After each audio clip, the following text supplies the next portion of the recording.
Raise the system, bass is hitting.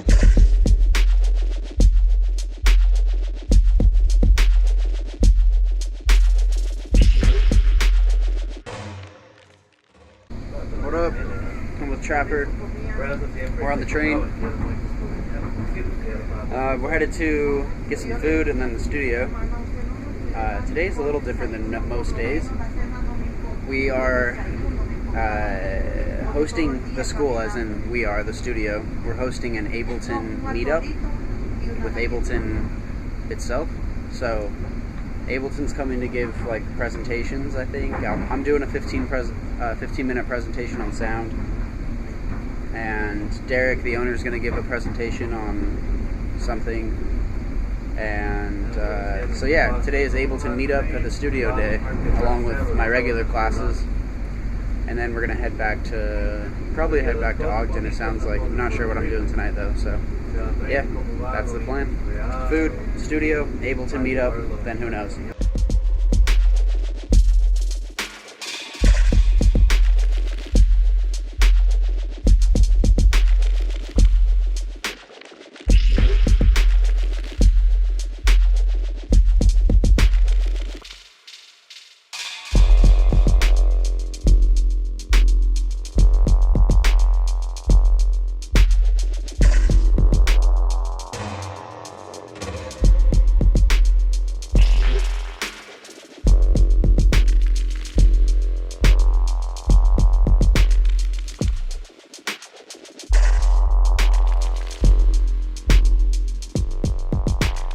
Raise the system, bass is hitting.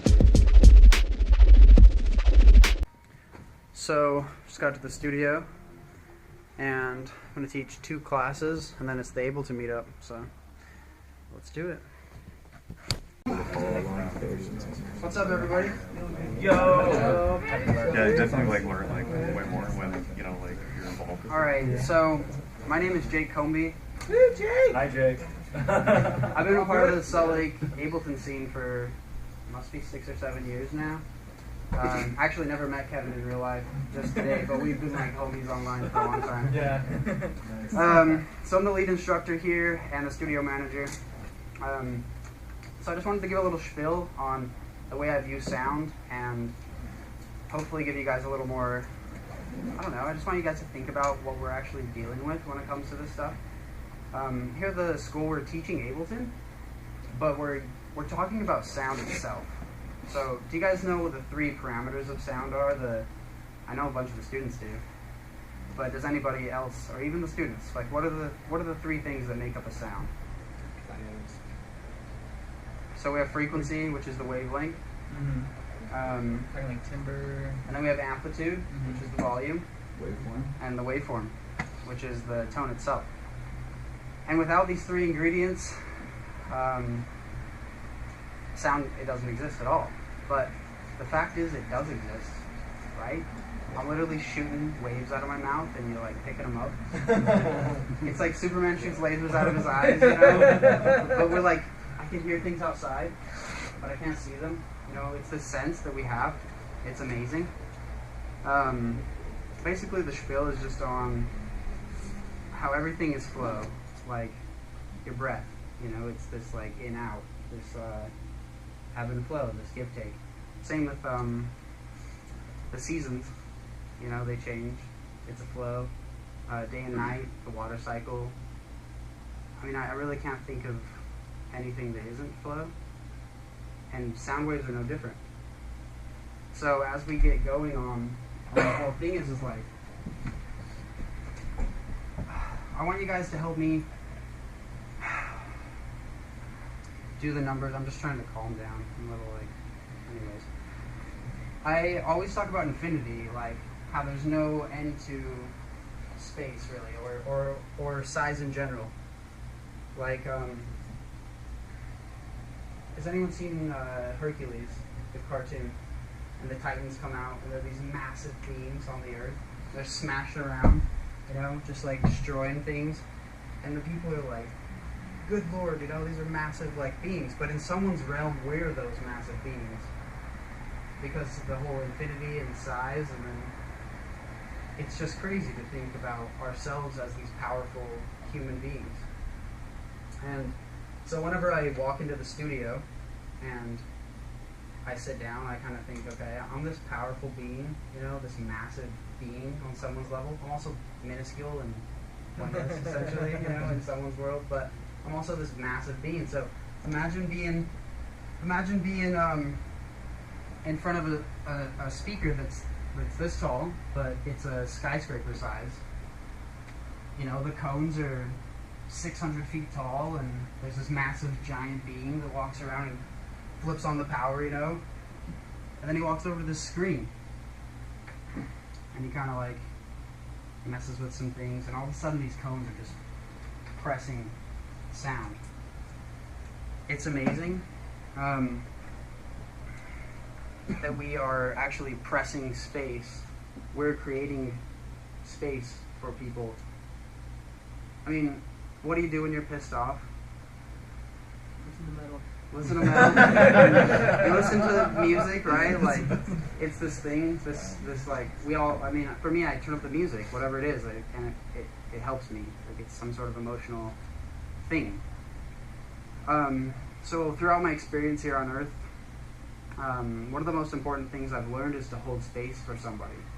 Like, if they want to feel sad, and you're just like, it's okay, even though you think it might be ridiculous, whatever they're feeling, you can just go, it's okay, you can feel that way, you know, I don't care, just feel however you want to feel, and I'll give you some water, you can lay right here, we'll just chill, I'll turn on some good music, you know. But as soon as you hold space for someone, you're immediately on the A-list. Like, they're going to call you and be like, I feel bad, you know, I feel sad, like, can I come over and could you hold space for me, essentially? It's a little bit broad, but I think we've all sort of held space for someone in some way, shape, or form. Now, in this room, there's more sound than there is anything that we can detect, at least. There's waves infinitely in all sizes, but our human body is only tuned, I guess you could say tuned, to perceive just this bit of the visible light spectrum. But there's infrared in the room, X-ray, gamma rays. It's all here right now, currently, but we only can perceive some of it. It's weird. The visible light spectrum, our eyes are able to see. What is the range of human hearing? Anybody? 20 kilohertz. What? Isn't it like 20. 20 to The 20 to 20, that's right. 20 to 20K. We always talk about the 20 to 20 in the class. 20 hertz being very low frequency, at least to us, but I'm pretty sure it just keeps going on, right? Like, gets lower and lower. 20K is the high-pitched stuff. But dogs can hear up to, I think, 60, 70K, you know? Like, the sounds are here now. The waves are here currently. It's amazing. There's a breed of moth that can hear up to 360,000 hertz. Like, could you imagine? Like, we think 17K is like, you know, but like, you know, 360K, it's like, give me a break. The waves are just minuscule. So my question is, as I make a sound, any sound, does the amplitude ever completely diminish? Completely. I don't know the answer. I want to know what you guys think. Like, does the wave, the amplitude, the wave itself, does it ever completely stop? What do you guys think? Open discussion. Potentially no. Potentially no. Nobody knows, right? We don't know. In fact, we don't know shit really in general. I mean, as far as I understand, all of science is based off of just our five senses that we know things, you know, based on what we can feel and see, but it's just infinite and amazing. I guess that it's based on your scale of perception, right? So to us, yeah, to a human, a sound does stop out, you know, a couple milliseconds after you clap. But if you could scale your perception of that, you know, zoom in on the sound, perhaps it doesn't. Perhaps it doesn't ever stop. So what I was going on about with the holding space for somebody is, as musicians, as engineers, we are holding space for people, a lot of people potentially, as we create the sounds and the waves that we're outputting. Since there's more sound in this room than anything that we can perceive, maybe light, I guess there's as much light, but the walls are kind of, I don't know, whatever, you know, I don't know things. But we're basically in charge of holding space for however many thousands of people that we're playing for. For me, the way that this whole thing works is the power of intention. You guys heard of this stuff before? So if I'm like, Landon, nice shirt. You're like, do you really think my shirt's nice? Or you're like, you jerk. Like, I said nice shirt, but I kind of was like, nice shirt. You know what I mean? Same waves, different intention. So as we create sound, if our intention is pure or good or whatever it is, and we pump these waves out of these speakers, I mean, just picture us in water. I guess water, or maybe jelly, or whatever it is, but we're literally pushing waves. It's amazing, like, we're pushing waves out of these speakers. And if they have good intention, has anyone heard of the experiment? I forget the exact doctor that did it, but it's this experiment where they spoke to water. And you've seen it? I've read about it. You read about it? Do you remember the name of it or anything? I do not remember. Either way, I had a friend whose music was used in one of the experiments. Wow, that's really cool. Messages in water. Something, but basically they just say love, and they think of love, and they think of good, positive things while they speak into the water. And the water, when they freeze it, is this symmetric, 6-point, balanced, it looks like a snowflake, essentially, is what I'm trying to describe. It's perfect in structure, it's balanced, it looks nice, it's perfect. They say thank you, same thing, balanced, 6 points, but then they say, you make me sick, I'll kill you, nice shirt. You know what I mean? and the water molecule freezes into this sort of discombobulated kind of, it's unbalanced, it's not. It just doesn't look right. It looks disfigured. It doesn't look, so the intention was foul essentially, and the water sort of displayed that. Now our bodies are like 90% water, right? So if you wake up in the morning, you're like, oh, I suck at making music, you know? I suck. Like your body kind of goes like kind of into that vibration of sucking, I guess. But what I try to teach here at the school heavy is, and the first homework assignment is to take 30 seconds out of your day and just listen to the sounds that are part of your experience, whether it's a baby crying or loud highway traffic, it doesn't matter, but just to close your eyes and go, wow, these are the sounds I'm hearing right now, and since there's no past or future, we're just listening to now. And it's unfortunate we don't have quantum computers to produce that, so the digital sound will always be a little, not always, hopefully, right? But we're sending a bit of information, bit. But as we listen to our experience and kind of just appreciate it and go, wow, you know, this sound is perfect just the way it is, because it is in general. So if you, what I'm getting at is, I teach the students here to appreciate whatever it is they're making as if it were perfect. So, okay, my sound is perfect because it's the sound I'm making now. And that mindset sort of leads into actually creating perfect music. So when I started, I copied a Batsky tune. Does anybody know Batsky? Not too bad. He's an old school dubstep producer, but I copied his tune exactly perfect. Every sound, I nailed it. But it sounded like crap, right? Like he had this I was like, what are they doing? This is before I knew anything, right? I was like, what are they doing to make it so good? So I sort of got obsessed with creating quality sound. And the hardest thing for me, easily with all this production stuff, is convincing myself that it's a finished song, or that it's done, I guess, and that it's good, because I'm always just like, oh, it's not good, you know, it's not as good as the others, but everyone else is like, it's great, this is good, you know. But so if you just go, I know it, my sound is perfect because it's the only sound I've created at the time, then eventually you'll actually be making what you consider to be perfect music, I think. I was a server for 2 or 3 years after I went to Musicians Institute for audio engineering. No, not 2 or 3 years. 8 months, I guess. But the whole time I'd say, they're like, what do you do for a living? I'm like, I'm an audio engineer. But I was serving 30 hours a week, you know? Like, I'm an audio engineer, this is what I do it for a living, you know? And sure enough, here I am, full-time doing sound. So basically, by appreciating the sound whatever it is that's a part of your experience, because it's the only sound you're getting at the time, you're creating perfect sound all the time. And if you say it's perfect all the time, your music, I guarantee, it will become perfect and the way that you imagine it.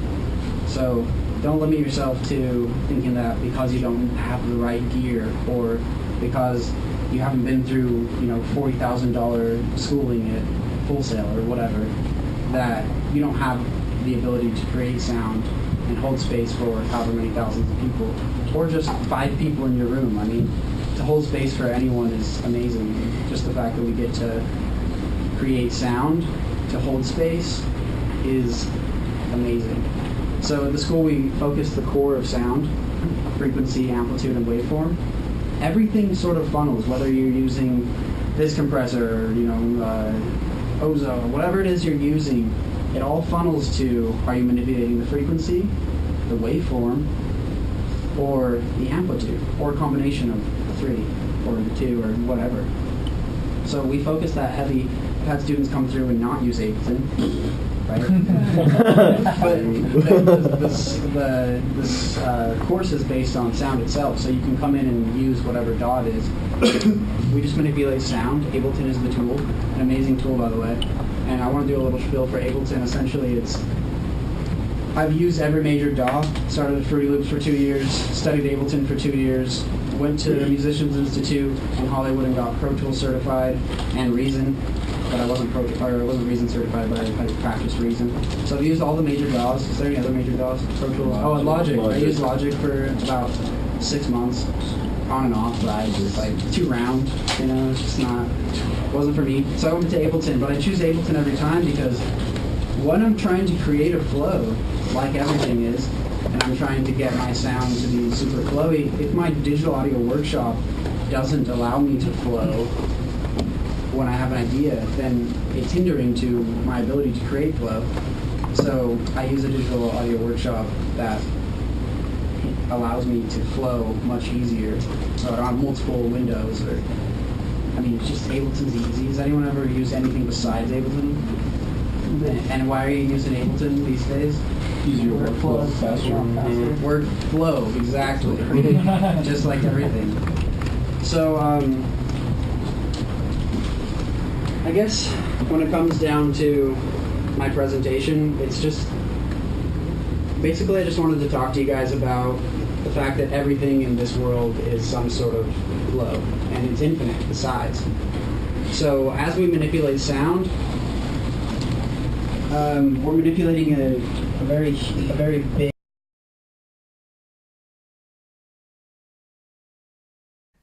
So we just wrapped up the Ableton meetup. Super sick. Shout out Kevin Dapper. Matt, I didn't get his last name though.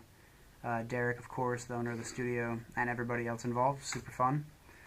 I have 2 more classes to teach, and then it's off to Ogden for the night, so here we go. Alright, so we just got done, wrapped up all the classes for the day. Yes. And the meet. Yes. Trevor's input, yes. We're headed to Ogden. We're going to meet up with Trevor, who was in the last episode. The homie Trevor's going to meet us at the train. We're all going to ride the train to Ogden, and then, I don't know, make beats or just chill. Or we might watch episode 4 of Star Wars. Yes. Yeah, we'll figure out something fun to do, so stay tuned. Oh, and we have a bunch of these cookies and donuts from the meetup that no one ate, and we don't want to eat them. So we're going to give them to homeless on our way to the train. So, game on. Oh, also I forgot to mention, it's the 5th of November. Remember? Remember. 76 seconds. Alright, let's ride.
So we made it to the train, and it turns out it doesn't leave for 30 minutes. We still have cookies. But we gave some away, right? Just to one dude. Yeah, one dude. But he had diabetes, so he didn't want them all. We're waiting for Trevor. Trevor's on his way up here on his skateboard from South Salt Lake. Once Trevor gets here, hopefully it's before the next train. If not, we'll wait for him. But he better be here. Then we're gonna head to Ogden. So yeah, that's the update. So I ran into a gang of Austin Augie fans. And they're out here mobbing the streets. Austin Augie's who basically inspired me to do my vlog, and so it was just cool seeing these homies. I want to get a BMX now, though. They're only like $500. Like, we can do it. Get it, bro. Yeah. Got it, bro. Anyways. Netflix and trail. Follow me. God, he's going for a while. Damn. Yo, follow Prof_Sound. You know what to do. Hit subscribe. Sick. That was like so chill. Yo, give me doing a pull-up bar. What's a pull-up bar? It's like a trend that Ethan Coyer started because he's fucking a badass. Okay. You're not, too. Okay. But you just literally like this. You look so shit. Check it, bro. Gotta get the bar. Ooh, sick. Yeah. Anywhere with that shit. What? That was sick, dude. What am I shouting out? My Instagram. You want it? Alright, it's BENFISCHETTI. Hit me up. Instagram. Instagram. One more time, slow. BENFISCHETTI. There you go. Give your boy a follow. There you go. Ben Spaghetti.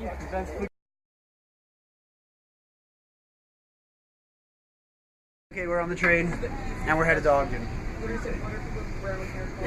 This is take 2, because take 1 was a bit explicit. Train. We're We're on the train. We're going to Ogden. Ogden, Utah. Oh, it smashed me. Did you see that?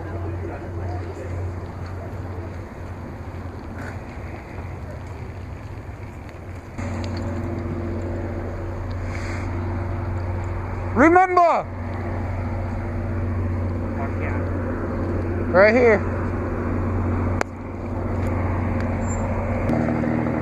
They're only Mormon until you're alone. They're only Mormon until you're alone.